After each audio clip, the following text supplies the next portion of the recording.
Bismillahirrahmanirrahim. Assalamualaikum warahmatullahi wabarakatuh. Eh, Terima kasih kepada Bapak dosen yang telah memberikan kami tugas, eh, yaitu salah satu tugas untuk memenuhi tugas penal kami. Eh, Tugasnya yaitu tahap-tahap bimbingan kelompok. Tahap-tahap bimbingan kelompok terbagi menjadi 4 tahap, yaitu tahap pembentukan. Tahap pertama tahap pembentukan, yang kedua tahap peralihan, yang ketiga tahap kegiatan atau kegiatan inti, dan yang terakhir tahap pengakhiran. Baiklah, saya akan menjelaskan tahap pembentukan, di mana tahap ini merupakan tahap pengenalan atau tahap pengenalan. Tahap pelibatan diri atau tahap memasukkan diri ke dalam kehidupan satu kelompok. Pada tahap ini umumnya para anggota saling memperkenalkan diri dan juga mengungkapkan tujuan ataupun harapan-harapan yang ingin dicapai baik oleh masing-masing, sebagian maupun seluruh anggota. Memberikan penjelasan tentang bimbingan kelompok sehingga masing-masing anggota akan tahu apa arti dari bimbingan kelompok dan mengapa bimbingan kelompok harus dilaksanakan serta menjelaskan aturan-aturan main yang akan diterapkan dalam bimbingan kelompok ini. Jika ada masalah dalam proses pelaksanaannya, mereka akan mengerti bagaimana cara menyelesaikannya. Bagaimana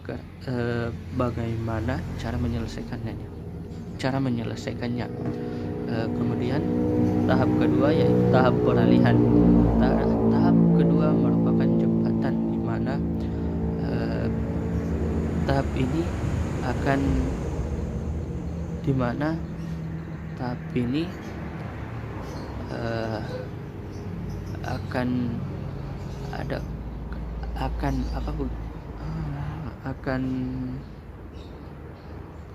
ada kalanya jembatan ditempuh dengan amat mudah dan lancar. Artinya, para anggota kelompok dapat segera memasuki kegiatan tahap inti, yaitu tahap kegiatan inti.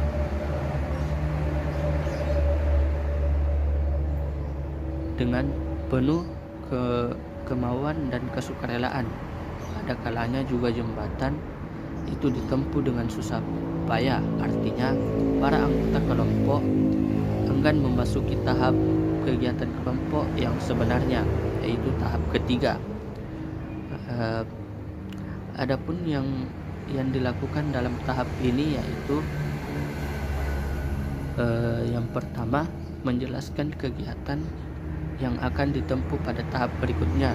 Yang kedua, menawarkan atau mengamati apakah para anggota sudah siap menjalani kegiatan pada tahap selanjutnya. Yang ketiga, membahas suasana yang terjadi.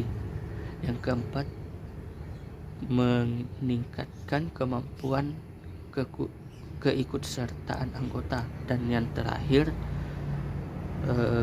bila perlu kembali kepada beberapa aspek tahap pertama. Ada beberapa hal penting yang harus diperhatikan oleh seorang pemimpin, yaitu yang pertama, menerima suasana yang ada secara sabar dan terbuka. Yang kedua, tidak mempergunakan cara-cara yang bersifat langsung ataupun mengambil alih kekuasaannya. Yang ketiga, mendorong dibahasnya suasana perasaan. Dan yang terakhir, membuka diri sebagai contoh dan penuh empati. Kemudian tahap ketiga yaitu tahap kegiatan atau kegiatan inti. Tahap ini merupakan inti dari kegiatan kelompok. Maka aspek-aspek yang menjadi isi dan pengiringnya cukup banyak, dan masing-masing aspek tersebut perlu mendapat perhatian dari sesama perlu mendapat perhatian dari seksama pemimpin kelompok. Ada beberapa yang harus dilakukan oleh pemimpin dalam tahap ini, yaitu sebagai pengatur proses kegiatan yang sabar dan terbuka, aktif akan tetapi tidak banyak bicara, dan memberikan dorongan dan penguatan serta penuh empati. Tahap ini ada beberapa kegiatan yang dilaksanakan, yaitu yang pertama, masing-masing anggota secara bebas mengungkapkan masalah apa yang dia alami, mengemukakan masalah atau topik pembahasan.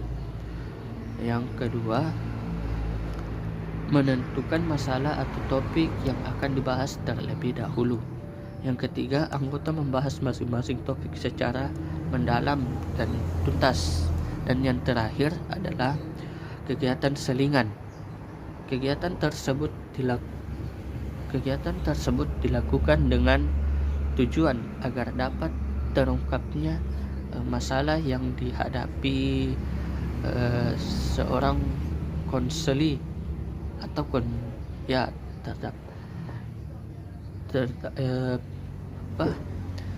masalah yang dihadapi seorang konseli.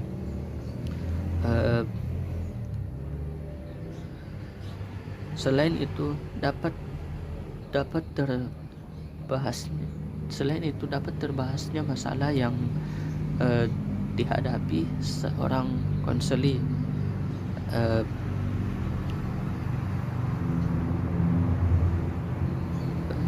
dan dikemukakan secara mendalam dan tuntas serta seluruh anggota secara aktif dan dinamis dalam pembahasan, baik yang menyangkut unsur tingkah laku maupun pemikiran ataupun perasaan. Kemudian yang terakhir, tahap pengakhiran. Pada tahap pengakhiran bimbingan kelompok, di mana konselor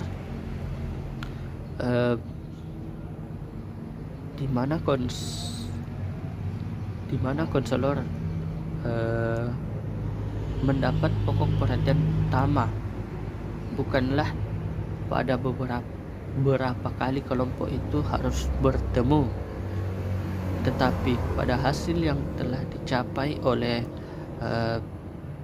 kelompok itu, kegiatan kelompok sebelumnya, dan hasil-hasil yang dicapai mendorong kelompok itu harus melakukan kegiatan sehingga tujuan bersama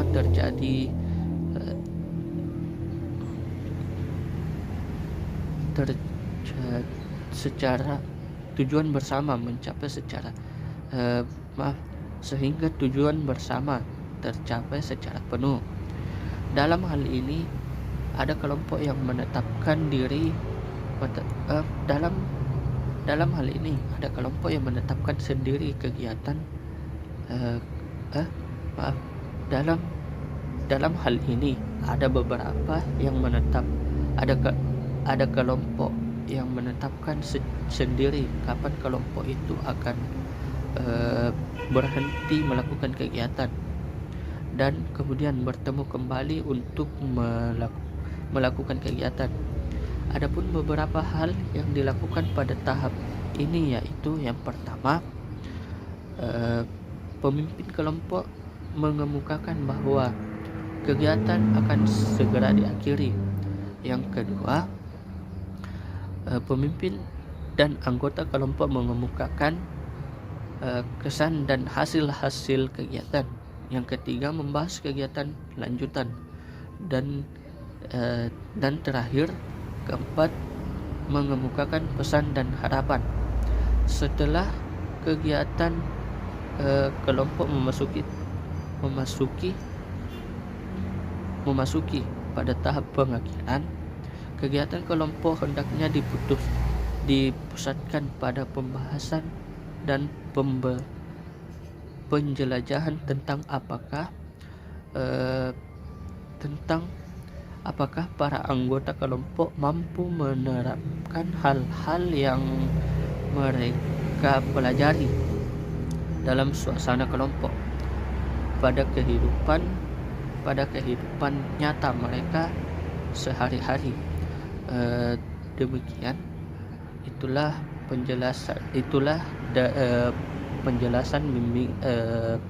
penjelasan tahap bimbingan kelompok dari saya. Kurang dan lebihnya mohon dimaafkan. Wabillahi taufiq wal hidayah. Wassalamualaikum warahmatullahi wabarakatuh.